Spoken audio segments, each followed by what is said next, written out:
Kini-script ko. Hoy, paring Bino naman. Normal green lang ang datingan ito. Ano sinasabi mong 200k? Napamahal ka dito. Ayan ang sinasabi ko sa'yo, paring Kaplog eh. Nakalimutan mo ha, may bagong lumabas na mutation. Ha? Di mo siguro alam. Lutino, ang lamig sa mata. Naman. Alam mo kung magkano? Ang visual nun, 400k. Ang visual nung bagong labas na Lutino, 400k. Mga kaibon, sa kwentong to, pagpapalagay natin na bagong sulpot lang. Okay ha? Yung Lutino na mutation, kunwari lang. Pagpapalagay natin bagong sulpot sa kwentong to. Teka. Ibig mong sabihin, ang nakawa mo, paring Bino, split. Split kasi 200k, sabi mo eh. So, split sa Lutino tong ano mo? Tong parang normal green mo dito? Yun na nga, bro. Buti nga nakumbinsi ko si Mrs. eh. Medyo, alam mo naman, pumalya ako nung nakaraan. Sabi sa akin, kung di lang daw alam niya na investment. Naku po, hindi siya papayag. Naku, siguraduhin mo, bro. Panalo ka kaya dito? Split lang to eh. Yun nga, sabi nga sa akin ni Mrs. Kapag sumablay ka pa dito sa split mo, split na rin tayo. ayun. Mga kaibon, papasok na tayo sa split na papunta naman sa possible split. Konting review muna tayo. At bago yan ha, magpakita muna tayo ng tinatawag nating nagagandahang Lutino. Ayun naman, lamig sa mata sino hindi mahilab sa Lutino na yan? Ganyan kalamig sa mata dilaw na dilaw kunwari lang na bagong sulpot na mutation yan. 400k kunwari ang visual. 200k naman ng ang split. Alam niyo naman kanino galing X-Formers Flock. Ayun. Thank you. X-Formers Flock. Ayun naman mga Yun. Magre-review muna tayo kasi hindi uubra na ipapaliwanag ko kagad nang walang konting review naman. Doon sa nakaraan, mode of inheritance, paano ba galawan ng recessive? Alam niyo naman yan, di ba? Teka! naman. Ayun! Man! Ayan pasalamat tayo sa mga star senders natin. 50 stars naman, Joey Atienza, Abu Josh, 10 stars. Nelson Faustino Baligtas, 10 stars din. John Estrella, 10 stars din po. Rick Quest, 10 stars. At Ian Bernardino naman, 10 stars na naman. Panalo! wait Ito. Mag-review tayo para lang malinaw. Ayun, kitang-kita sa malaking screen ito yung nakaraang vlog natin. Paano tumatakbo yung kumbaga autosomal or simple recessive. Ayan, malinaw Sa dalawang chromosomes na to, teka, nasa na yung arnis natin? Arnis na panturo. Laging may pares ng chromosomes ang mga ibon. Dito, nag-mutate ang blue. Ayan, blue na Kasi kung wala pa pong mutation, ulitin natin, mabilis na review.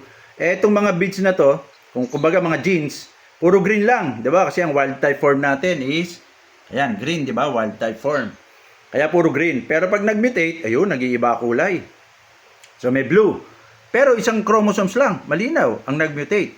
Kapag isang chromosomes lang at recessive ang pinag-uusapan, hindi magbabago kulay. Green pa rin. Kaya ang tawag nga ay green split blue. Split dahil wala siyang kapartner dito, siya lang meron. Di ba? Hindi nabuo. Yung kalahati lang kumbaga, yung isang pares lang. Yung isa sa mga sa isang pares, isa lang ang meron. Kaya split. Okay? At hindi nga lalabas ang kulay, recessive pero pagka naman dalawa ang karga, ginaw, parehong may blue sa magkabilang chromosomes, lalabas na ang kulay ng isang recessive mutation. Ayan yung blue. Yan ang phenotype niya ngayon. Linaw so far so good. Pagka dalawa yung karga, ayan yung sinasabi nilang, pagka recessive bro, dapat parehong may karga. Ayun. Parehong may karga yung chromosomes. Lalabas yung pagka-blue niya.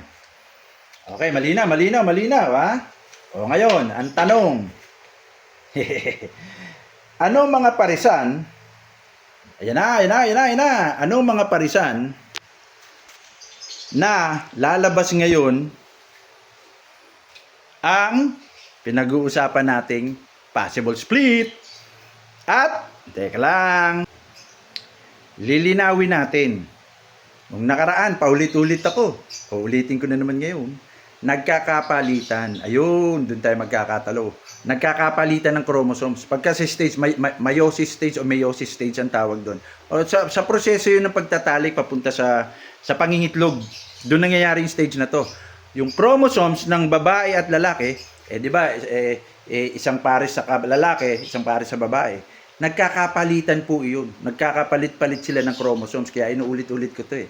Pag nagets nyo yung konseptong nagkakapalitan ng chromosomes sa proseso, sa stage ng pagtatalik at saka sa pangitlog, magigets nyo kung saan nanggagaling yung ilang porsyento ba dapat lumabas, sir? Yon. Sir, 50% daw ang lalabas kapag ganito, kapag ganyan. Yon.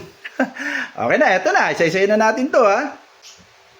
Yon. Ha? Ito again, simplified illustration to kung paano gumagalawan ng mga recessive pairing.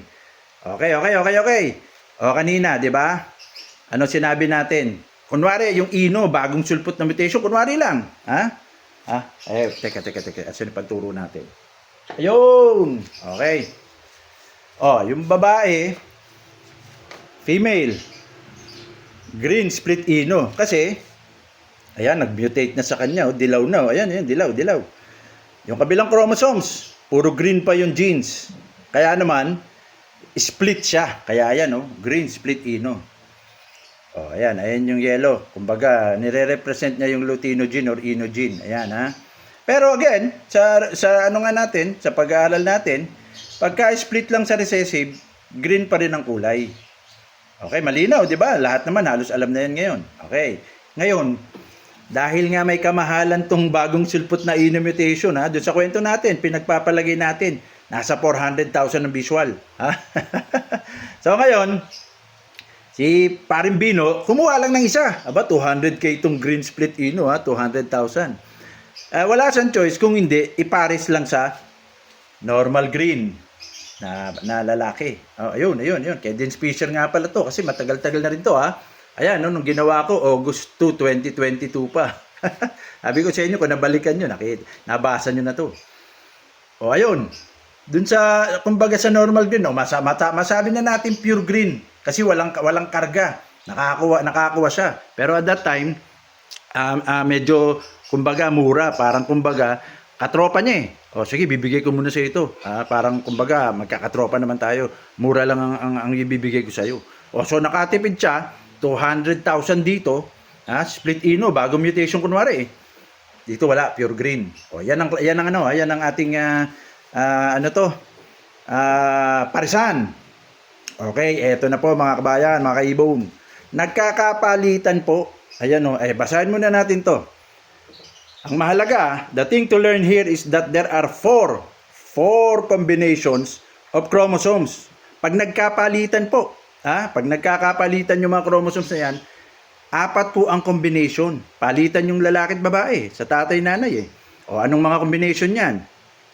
ANC, BNC, AND, BND. Ayan A. Pag nagkapalitan, may AC. Ito yung C. Medyo lagi A, C. Nagkapalitan, di ba? Setting ng mabuti. Yung A, walang karga. Yung C na nag-combine o nagkapalit, nag-combine sa, ito yung female, ito yung male. So A, nag-combine sa C, ito na yan. Bingo. A, di ba yung A natin, wala namang karga. Yun A, walang karga. Pero yung C, ayun yung C, ito yung C sa babae natin, may karga. Sorry. May karga, kaya ayan ang kombinasyon niya. Okay, A and C. Nilagyan lang natin ng A, B, C, D yung chromosomes para madaling matandaan. Ayan A, B, C, D. Ito naman, nagkapalitan din B and C uli. Kanina A and C. Ayun. Yung B walang karga. Di ba nakita natin? Yung C may karga nga. Di B and C, split pa rin. A and C, split lang, isa lang eh. B and C, split lang din. Di ba? Oy, teka, hindi. Sorry. Dapat ginaganito mayat maya yung iPad pala natin. Ayun, lalabas na, ayun. Okay. O, ito na. Ito naman ngayon. Yung A, kombinasyon, di ba? Nagkakapalitan ng chromosome eh. Yung A, magko-combine sa D. O, tingnan mabuti yung D walang karga. Yung A, dahil nga yung lalaki walang karga, wala rin karga. So, kombinasyon yan, eto. A and D, walang karga. Okay? 25%. Okay, dito naman. Pang-apat na kombinasyon, B, walang karga. Yung yung kunwari, yung isang chromosomes. Nilagyan lang natin yan ng A, B, C, D para madali nyo matandaan. Yung D, wala rin karga. O, yan yung kombinasyon na yan. B and D, parehong walang karga. Another 25%. So, ilang percent lahat? Lalayo tayong konti. Ayun. 25% split. Isa lang may kargang chromosome. Another 25% split. Isa lang may kargang chromosome. Another 25% walang kargang kahit na hindi kumarga doon sa palitan, hindi kumarga yung lutino. Ganon din dito sa B and D na chromosomes nung nagkapalitan. Ibig sabihin 25 plus 25, 50% walang karga. 25 plus 25, 50% may karga pero tig-isa lang. So split. Lalabas 50% split lutino ang magiging anak. Ulitin natin Lalabas na 50% split lutino magiging anak. At another 25 plus 25, 50% walang karga. Yun ang mangyayari sa parisan na split lang kasi mahal kaya napilitan kang kumuha split lang tsaka sa isang pure green. Okay sa parisang split lang, female, male, walang karga, ang makukuha mong resulta 50%, 25 plus 25, split. 50% walang karga. Linaw, di ba? Okay. So ngayon, dyan po nanggagaling ang pawisan. Teka lang. Dyan po nanggagaling yung lagi nating binabanggit. Sir, may parisan akong ganito. Di ba? Ang daming tanong na ganun. Ano kaya ilalabas? Kung mapapansin nyo, nasasagot ko kadalasan kung hindi naman napakaraming karga. Yung simple lang, katulad nito. Kunwari, sasabihan ako, Sir, split to lutino yung nakuha ko Kinarga ko sa normal green. Anong mangyayari, sir? Sasabihin ko kagad. Nalalaro ko kagad sa isip yun dahil mayat maya ginagawa ko to sa isip ko yung palitan ng chromosomes. Punit or Punnett square, magagawa nyo rin po iyon. Pero susunod na yan para hindi masyadong komplikado. Yung palitan ng chromosomes sa binanggit ko, yun ang lumalaro sa isip ko pag sinasagot ko mga tanong nyo. Sir, may ganitong parisan. Ilang porsyento? Di ba sabihin ko? Most likely 50% yan. Most likely 25% yan. Ito po yung prosesong yun. Yan po yung prosesong yan na nagkakapalitan ng chromosomes kaya paulit-ulit ako. Di ba? Ngayon, ang tanong, lilinawin natin, saan pumapasok ang possible split? Ikot-ikot tayo para medyo maganda. Saan pumapasok yung chance split? Yun din po ang tawag ni Dirk, chance split. Chance ang may split. Di ba? Posibleng split or chance ang maaring split. Kaya chance split din ang tawag. Okay, saan nanggagaling yun? Tingnan mabuti. Yun. Kanina nag-review tayo. Pagka split lang po, visual ba o hindi? Taas kamay. Yun, halos lahat alam na. Hindi visual pagka split. Di ba? Ang mangyayari, green pa rin. Ayan green pa rin, pero split sa lutino. Ganyan sa recessive, galawan ng recessive, di ba? So, 50% ng inanak, split nga, pero phenotype niya, o ang hitsura niya, green pa rin. Okay dito naman sa kabila, lalo na to. Wala kang karga kahit na So, lalong ang phenotype niya, o ang itsura niya, o yung panlabas na anyo niya talaga, puro green din. Ayan green hindi split. Ibig sabihin, walang karga ang green. So, lalabas, ayan, tingnan mabuti. So, lalabas po na yung parisan na split lutino tsaka dun sa normal green na walang karga, 100%. Ulitin natin. 100% ang phenotype puro green. Itsurang puro green, 100%. O, di ba? So ngayon malinaw, sa parisang split lang, mapa-inuman yan, mapa-blue yan, mapa-aqua yan. Basta recessive. Paparis mo sa normal green na walang karga, 100% yung itsura, green lang din. Pero 50% doon, split. Okay, ulit.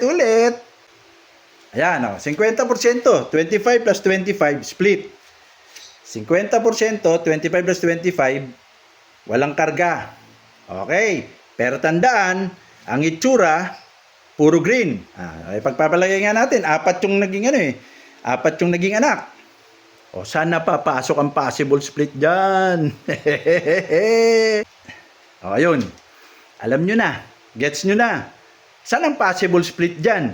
Kasi di ba, pag possible split, hindi natin alam kung saan dyan, o kung sino sa mga inanak ang split o hindi. Ulitin natin. Pag possible split, hindi natin alam. Kaya nga possible eh. Ba't hindi mo nalaman?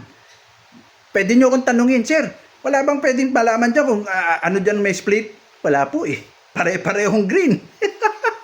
So, pag bibili ka, para sa mga buyer, pag bibili ka ngayon, dadampot ka, sasabihan ka nung uy, ito yung bagong mutation, no? O anak ko na, ha? Ang parisan ko, split, tsaka normal green. Or pure green, walang karga. Pagpalagay na natin.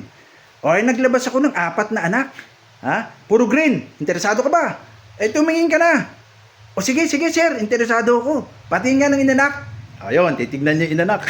Yung buyer, siyempre, interesado eh. Ayun, wala na naman. Sorry. Hindi ko na yung iPad. Sorry. Ayun. Hop. Ito na yung buyer. Sir, nadampot na ako. Kukuha ako ng 2, sir. Sige, kumuha ka dyan. 4 yan. Sir, teka lang. Parang puro green lahat to eh. Oo nga. Sir, paano ko malalaman kung sino split dito? Kung asan sa 4 na tong split? Ha? Sabi nyo, sir, 50% dito, di ba, ang split? Oo naman. Sir, anong gagawin ko? Yung iba niyan, possible split, di ba? Tama po ba? Ayun. Tama. Siyempre, 50% nun possible split. Ngayon ang tanong, paano mo malalaman? Wala. Wala pong tsansa. Tingnan nyo sa mata, hindi natin malalaman kung anong split doon. So, dadampot kayo, makikipag-isa't isa kayo. Ulitin natin Pag dumampot na kayo sa 4 na pare-parehong green ng kulay, isa't isa. Yung ibang tawag sugal. Siguro parang gano'n na nga. Pero sa akin, parang nakikipag-isa't isa ka. Nakikipagsapalaran ka. Okay? Yun ang possible split. O, di ba? So ngayon, malinaw sa inyo na may mga parisan pala, maglalabas talaga ng possible split. Sa ganitong parisan, ayun, ilang porsyento ang split? 50%. 50% yung walang split. Pero lahat yan, hindi mo alam kung ano meron dyan. So ngayon, pag dumampot ka sa 4, 50% ang chance mo na makakuha ng split talaga. Malinaw, di ba? 50% ang chance mo na makakuha ng split talaga. 50% din ang chance mo na makakuha ng hindi split.